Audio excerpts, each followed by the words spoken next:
professor Quiochi, tudo bom com o senhor? Tudo bom. Semana conturbada, professor. Parece que passa uma semana, vem a outra e tem mais notícia. Todo dia uma coisa diferente, professor. Olha, essa semana, infelizmente, o Brasil está passando no primeiro lugar nos casos do Covid-19, professor. É uma tristeza ver o que está acontecendo. A gente está com 438 mil casos já no Brasil. Infelizmente, 26 mil mortes, né? Como é que o senhor está vendo tudo isso, professor? São vários fatores que explicam essa ascensão, principalmente na cidade de São Paulo, Rio, onde os festejos carnavalescos foram esticados até o início de março. A incidência do coronavírus, evidentemente, foi bem maior. Em segundo lugar, nós temos uma população de 211 milhões e lá vai pedrada. Não se compara com qualquer país latino-americano e nem com qualquer país da Europa, não é? Uhum. Só fica atrás dos Estados Unidos, onde já morreram mais de 100 mil habitantes, né? E lá a população é de 350 milhões, né? Então, a quantidade populacional, evidentemente, pesa na quantidade de óbitos. Agora, o Brasil, infelizmente, segundo o Federal Reserve e fontes do governo, na prospecção aqui do PIB nacional, diz que está com 1,5% de fechamento de indústria e o PIB está diminuindo. Bom, desde 2015 não tem um patamar tão baixo no PIB nacional, professor. Olha que situação. Eu acho que vai bater o recorde em termos de PIB negativo, né? Aliás, não só no Brasil, no mundo inteiro o PIB vai baixar em função do isolamento social, alguns países isolamento vertical e outros países isolamento total, como acontece no Brasil. E esse isolamento implica, evidentemente, na redução da atividade econômica e vai influir no PIB. E vai demorar muito para recuperar o ritmo de desenvolvimento econômico que vínhamos experimentando nos últimos anos, né? Professor Quiochi, agora o que o senhor acha dessa frase da semana? Ordens absurdas não se cumprem. Está ali mais uma pérola jogada na frente dos repórteres dentro na entrada do Palácio do Governo. Você está se referindo à apreensão do celular? Não, é do Jair Bolsonaro falando ordens absurdas não se cumprem, né? É aquela história do celular e ele está nessa crise com o STF, né? O que o senhor tem achado disso? É quando a autoridade de um poder extrapola do exercício da sua função e avança nas atribuições de outro poder, sempre há esse clima de descontentamento e início de confronto entre os poderes. Uhum. Eu acho que o seu presidente da República deve ser referido ao despacho do ministro Alexandre de Moraes, que determinou o esclarecimento por parte do ministro da Educação, que ofendeu os integrantes do Supremo Tribunal Federal. Verdade. Só que ele fez isso no bojo do inquérito, que investiga fake news. E a ofensa proferida pelo ministro da Educação, por mais grave que seja, não tem nada de fake news. Ele fez uma ofensa gratuita, mas ostensiva, consciente, não é? E de público. Então, não era caso de incluí-lo no inquérito que apura fake news, não é? Então, isso provocou uma reação violenta do governo, que escalou o seu ministro de Justiça e Segurança Social para impetrar o habeas corpus a favor do ministro. É claro que qualquer cidadão, eu, você, poderá ingressar com HC a favor de qualquer vítima, mas é inusitado, não há precedente na história do Brasil de um ministro da Justiça entrar com HC a favor de um dos membros do governo. Para isso, a União dispõe da Advocacia Geral da União, que é o órgão de representação judicial da União. Então está havendo um extrapolamento de ambas as partes, né? E por isso que o Procurador-Geral da República pediu a suspensão desse inquérito presidido pelo ministro Alexandre de Moraes, até que o Supremo Tribunal Federal, pela sua composição plenária, defina os limites da investigação que ele está procedendo, não é? E esse pedido caiu na mão do ministro Fachin, não é? Que ainda não designou data para julgamento. Professor, e a questão do governador do Rio, lá, o Issa, que teve essa semana a Polícia Federal batendo as portas da casa dele, por conta, inclusive, de um contrato, parece que dos hospitais, e agora também a esposa dele está envolvida, dizendo que ela recebe, ela é advogada, né? Recebe 15 mil reais por mês nesses contratos. Como é que você analisa isso? Não faz menor sentido a acusação do governador Witzel de que a ação da Polícia Federal comprova a interferência do presidente da República na Polícia Federal. Mesmo porque as investigações da Polícia Federal aconteceram bem antes da divulgação do vídeo, bem antes daquele episódio de desentendimento do senhor Sérgio Moro com o chefe de governo. Então, foi precedido de investigações há muito tempo e foi precedido da prisão, inclusive, do subsecretário da Saúde. E foi precedido também do afastamento do próprio secretário da Saúde, em que o seu governador nomeou para outro cargo. Não é? Então, isso é argumento de quem não tem melhores meios de defesa. Não é? A Polícia Federal não está industrializando os fatos, ele está investigando os fatos existentes, palpáveis, inclusive denunciados pela mídia.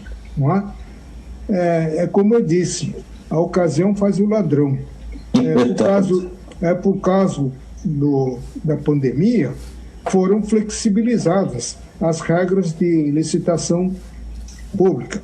Então, disso se valem os maus agentes públicos para superfaturar o produto importado do exterior, bem como a execução de obras como construção de hospitais de campanha. Está comprovado que o hospital de campanha do Rio de Janeiro consumiu verbas consideráveis e até agora não foram todos eles acabados, terminados, quando deveria ter sido entregues em abril. Para não deixar passar, porque a gente não pode esquecer que faz nem 5 dias que o senhor teve que até fazer um especial no sábado. E a reunião do mês passado, de 2 meses atrás, dos ministros, professor Queiroz, o que o senhor acha da situação? Ainda está reverberando essa reunião. Como eu disse na entrevista anterior, o ministro Celso de Mello, um decano, um ministro ponderado, um ministro equilibrado, ele deveria ter pensado melhor nas consequências da divulgação na íntegra desse vídeo, no momento em que todo mundo estava com flor à pele, né? São episódios sempre marcados por antagonismo entre o presidente da República, prefeitos e governadores.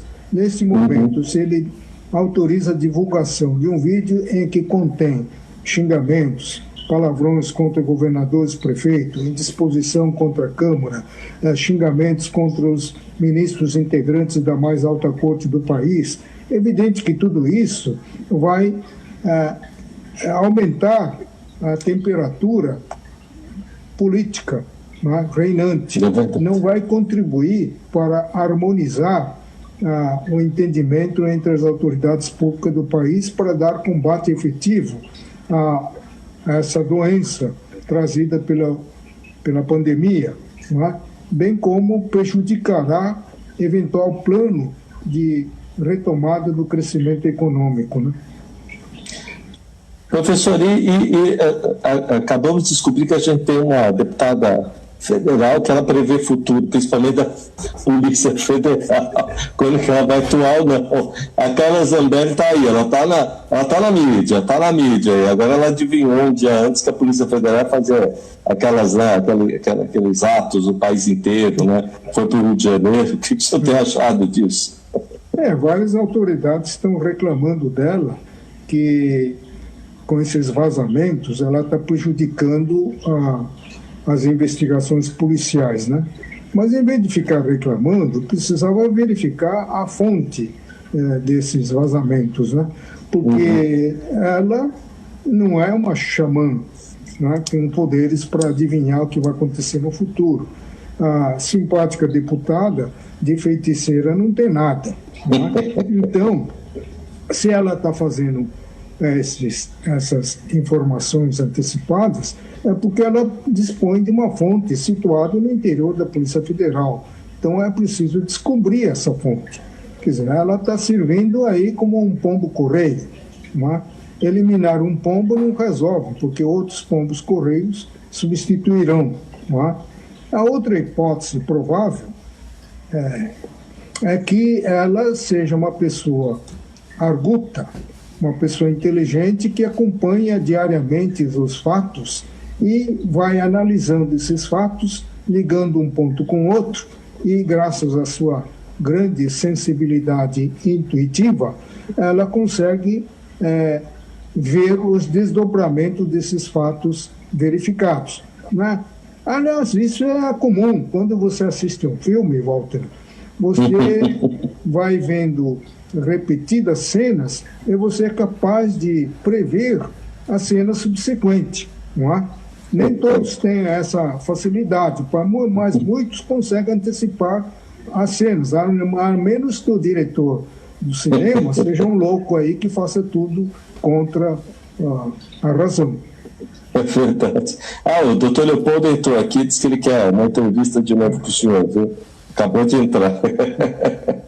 Olha, eu ia voltar, o João Carlos, que está lá nos Estados Unidos, ele perguntou uma coisa que eu posso perguntar, né, professor? Ele falou como é que o professor viu esse espetáculo aqui nos Estados Unidos, aquele rapaz que foi sufocado na rua e terminou falecendo. O senhor chegou a ver isso, né? Essa semana? A história se repete. É um povo racista, não tem como, né? Não tem como. Então, aliás, quanto mais se fala em não preconceito contra as pessoas de cor, essas pessoas são que são mais preconceituosas, né? Então, lá nos Estados Unidos não há como fugir da perseguição aos negros, né? Isso faz parte da cultura deles, né? É lamentável, foi que é lamentável. Olha, falando em polícia, o senhor acha que toda essa colocação com a Polícia Federal está meio que direcionando ela? Estão falando que estão fatiando a Polícia Federal, né? Que estão politicando com a Polícia Federal. O senhor acredita nisso? Não, nada disso. A Polícia Federal é uma polícia republicana, é um órgão permanente, autônomo, que atua como polícia judiciária no âmbito da União, sob a supervisão, sobre a coordenação, supervisão do Poder Judiciário. Não há como Poder Executivo interferir na Polícia Federal. Agora tem uma dúvida aqui, professor Quioch. É da hidroxicloroquina. Ela pode, não pode? Medianamente pode? Tem estado que deixa, não deixa? Essa confusão toda, hein? Pois é, eu não entendi nada dessa confusão. Eu acho que tem um grande interesse aí, talvez, dos laboratórios, em torno da proibição de uso da cloroquina. Se a medida mostrou-se eficaz num ou no outro caso, e inclusive a médica Yamaguchi, né, recomenda o seu uso, não vejo por que proibir. Inclusive judicializaram o uso da cloroquina, que é um absurdo. Os juízes não são técnicos, não entendem de medicina nem de produção de remédios, né? Então, O judiciário tem que intervir quando se usa um remédio legalmente proibido, que não é o caso da cloroquina, em que o Ministério da Saúde está fornecendo esse remédio. Então, por que não pode usar? Eu pergunto, se tivesse usado a cloroquina, será que teríamos o mesmo número de mortes que estão sendo anunciadas?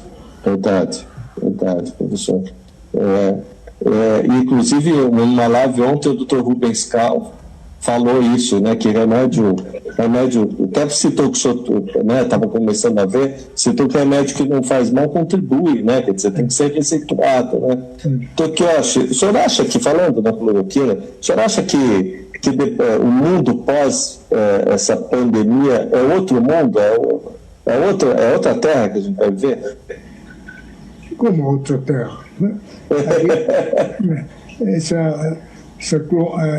Essa pandemia que começou na China espalhou por todo o território e enquanto não chegar ao termo, o prazo, não há remédio que cure, né?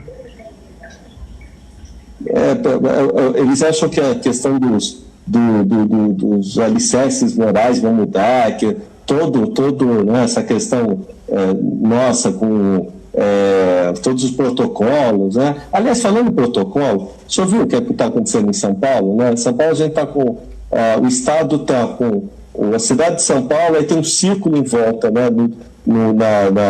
A cidade está no 2, né? Quer dizer, no estádio 2. O círculo em volta a 1 e todo o resto no 2. Fizeram um anel em volta de São Paulo, né? Grande São Paulo. Você acha que vai funcionar isso?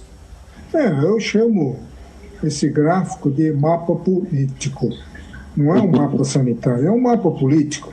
Botou toda a região metropolitana de São Paulo no vermelho, no primeiro estágio. E cidade de São Paulo no marrom, quer dizer, justo cidade onde há a maior incidência de Covid-19. Né? É claro que isso daí não reflete um estudo científico, né? E pior ainda, se ele vai flexibilizar determinadas atividades na cidade de São Paulo e não nas cidades satélites, como Suzano, Mogi, Osasco, Carapicuíba, Santo André, São Caetano, São Bernardo, como é que as pessoas que moram nessas cidades vão se deslocar para trabalhar em São Paulo? Entendeu? É evidente que esse mapa político tem que ser revisto, né? Doutor, agora eu queria falando em São Paulo, a Assembleia Legislativa, lembra que estava com aquela questão do IPCMD e depois teve, né, aquela questão de se vai fazer ou não vai, depois teve uma outra regra do lockdown aqui na cidade. Como é que o senhor está vendo isso? Bom, os deputados, eu não sei se é deputado do PT que entrou com esse projeto, né? Dobrar o IPCMD de 4 para 8, né? Ele está completamente fora da conjuntura atual. Então, ele deve ter raciocinado da seguinte forma: nós estamos gastando muito dinheiro extra por conta do combate ao coronavírus. Então, precisamos aumentar a arrecadação. Ora, meu Deus do céu, a arrecadação caiu porque caiu o ritmo da produtividade por conta do isolamento horizontal. Então, com isso, significa que os contribuintes perderam a capacidade contributiva porque não estão mais produzindo. Então, o remédio seria aliviar a carga tributária e não onerar ainda mais, não é? Porque senão você vai acabar liquidando o empresário que está lutando pela sua sobrevivência em função da proibição governamental de trabalhar, de produzir. Então, esse deputado ele tem um pensamento muito raso, muito verde, não é? Ele está invertendo a equação. Não é por aí.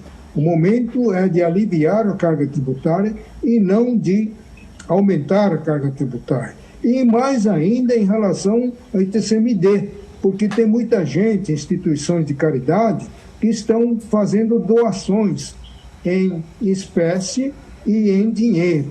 Agora, com esse aumento, você vai pagar 8% sobre o valor da doação que você fizer. Não tem sentido. Professor, tá, hoje foi várias emissoras, né? Aliás, essa pergunta o Leopoldo está fazendo, mas a gente tinha conversado isso na semana passada. O senhor acha que está radicalizando? Que a gente vê o executivo radicalizando o judiciário, e aí você vê o legislativo ali meio que olhando as coisas. O senhor acha que está polarizando essa situação a ponto da gente pensar aí numa intervenção, mas um apontamento aí, não, vamos parar tudo? Tá acontecendo isso, professor? Será que a gente pode ficar tranquilo? Sim, sempre tem os radicais, né? Um deles é o filho do seu presidente, é o Eduardo Bolsonaro, que fez um pronunciamento criticando o Supremo Tribunal Federal e falou em rompimento da ordem institucional, né? Isso é um absurdo, né? É uma provocação desnecessária que pode ter consequências imprevisíveis, né? Não é por aí. O momento é de pacificação, é de entendimento entre os poderes e entre as entidades políticas componentes da federação. Agora, o discurso desse deputado, né, Eduardo Bolsonaro, não contribui para o clima de normalização político-institucional. Olha, posso fazer uma pergunta aqui de fora? Vem um colega nosso jornalista, professor, aqui o Tiago da Rede Record. Ele entrou o doutor Marcelo Campos também, que é para falar do doutor Marcelo, acabou de entrar também. Mas o Tiago da Record, ele está perguntando, que eu acho já está de inteira a emissora, nossa emissora tratou dessa radicalização. É o que eu falei, teve depoimento do Major Olímpio com o Aloysio Nunes, falando de enfrentamento militar, né? Ele perguntou, o senhor acredita que o Exército possa ter um tipo de radicalização? Vai na esteira dessa pergunta que eu fiz para o senhor, né? O Exército não vai intervir, né? Segundo os chefes militares, a possibilidade é zero, né? Os militares ficaram 21 anos no poder e já estão vacinados contra a intervenção militar. Não quero saber. Não vão romper a democracia de forma nenhuma. O que as Forças Armadas vão fazer é simplesmente fazer cumprir o que está na Constituição, não é? Defesa da ordem e da lei, não é? Professor, entrou a Paula Dami também. Um dia o senhor vai fazer uma entrevista com ela muito boa também, tá dando boa noite. Toquioshi, aqui é uma pergunta do Laerte, perguntando para o senhor quando é que vai ser a próxima obra, professor?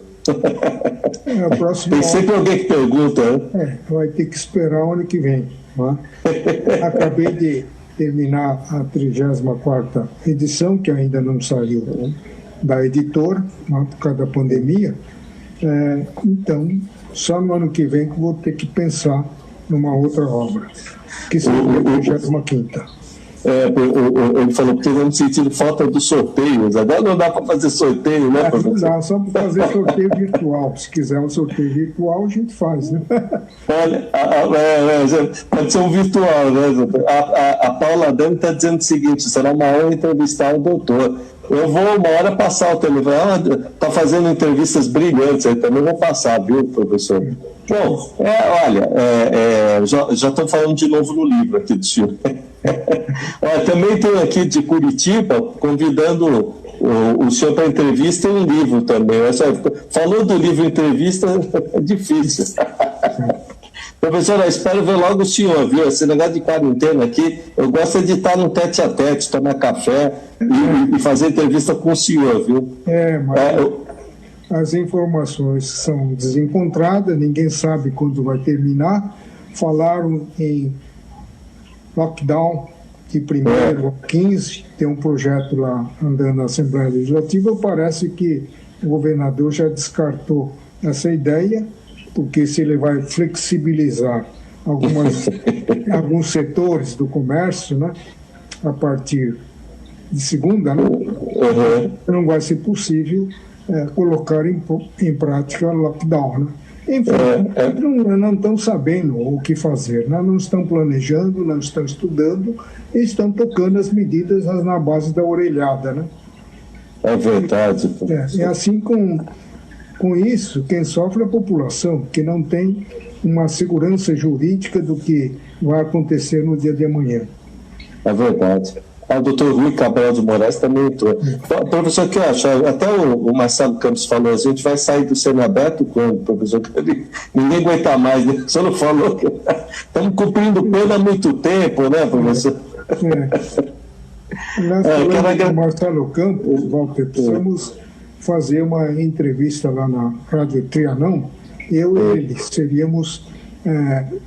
seria um bom companheiro de debate, né, para mim. O Fausto Camunha, que foi da Globo, que é o diretor de lá do programa, disse que o senhor foi ótimo, viu? Está convidando o senhor para ir de novo lá. Viu? Muito boa aquela entrevista, hein, professor? Muito boa. Olha, estamos chegando ao finalzinho, não sei se o senhor que vai ter que encerrar aí hoje, né? O senhor que está no comando. Eu vou encerrar, sim. Tá bom. O Laerte falou que ele está no primeiro da fila para quando for o livro novo do senhor. Tá bom. Okay. Então, obrigado, até a sexta. Até sexta, professor. Se não mudar nada, né, até lá, né? Quer dizer, tchau. Uma coisa, né? É uma novidade. Agora, você pode esperar que o nosso presidente Bolsonaro não vai deixar de cutucar aquele segmento, esta ou aquela pessoa. Com certeza. Isso é tão necessário quanto o ar que ele respira, né? Obrigado, professor. Tchau, tchau.